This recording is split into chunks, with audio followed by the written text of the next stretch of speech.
Daryl, a rare midweek off for you and the guys this week. How beneficial can that be in preparation for a Saturday game? No, we've had a good week training. I think we had time as well to rest some bodies. There were some lads who played a lot of games in a short period of time again. Some of the older guys who've had some knocks and carrying some injuries well could have a couple of rest days. And the younger ones in the squad had a couple of good days walk that we haven't been able to do because of the amount of games we played. Lynn go into this one off the back of a 1-1 draw with Aldershot on Tuesday night. How big a challenge do you expect them to offer us ahead of the game? Yeah, I think it'll be a tough game. We know they've got players that can hurt us. We see that at our place earlier in the season. And they've got Golden and Gash has done well this season from. Carey in midfield's been decent. They've got Simeon Jackson in there as well now. They might have changed 6 or 7 players when we played them last time. They're young, full of energy, youthfulness, and it'll be a different proposition probably than we faced in Solihull, where they were obviously a bigger, more physical side, more direct. So I think Kingston will be looking to play out from the back a little bit more and have good rotation, good legs. But as always, we'll always work with the opposition to make sure we understand their strengths and weaknesses. But I think most of our preparation will be about how we're going to perform and start helping. You sort of touched on my next question. I was going to then bring up Solihull, big physical side, obviously, that we dealt with fairly well.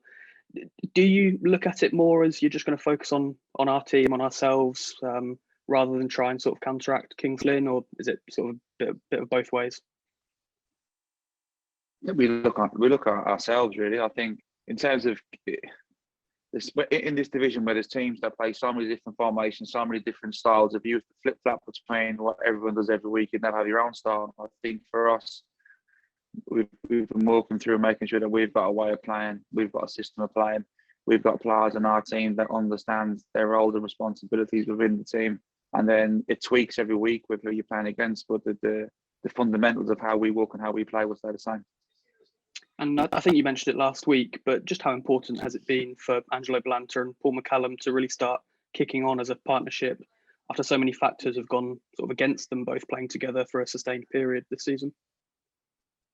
Yeah, I think, to be honest, to be fair to the pair of them, they're two great, first and foremost, great guys. When they're fit and available, they've worked hard. For various reasons, they haven't been able to play together. COVID a few times, as we all know, injuries as well.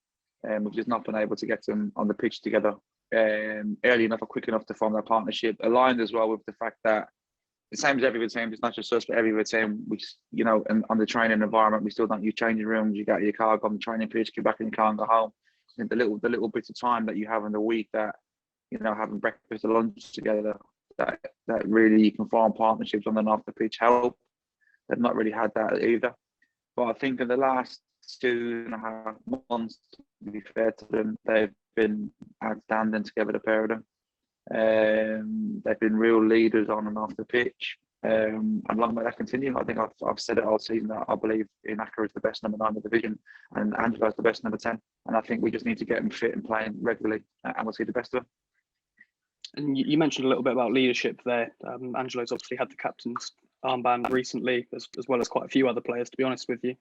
Do you think that somewhat benefited his performance in a way?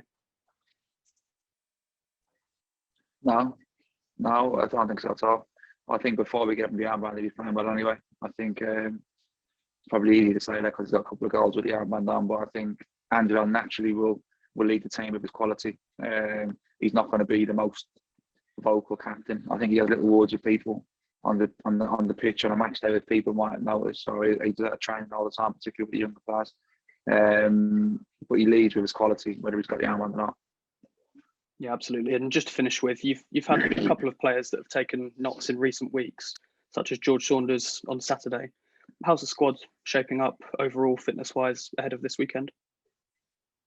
Well, no, obviously we've still got a couple of days training before Saturday. George will be touch and go. Westy will be touch and go. We should have Luke Crowe back. I think that's everyone.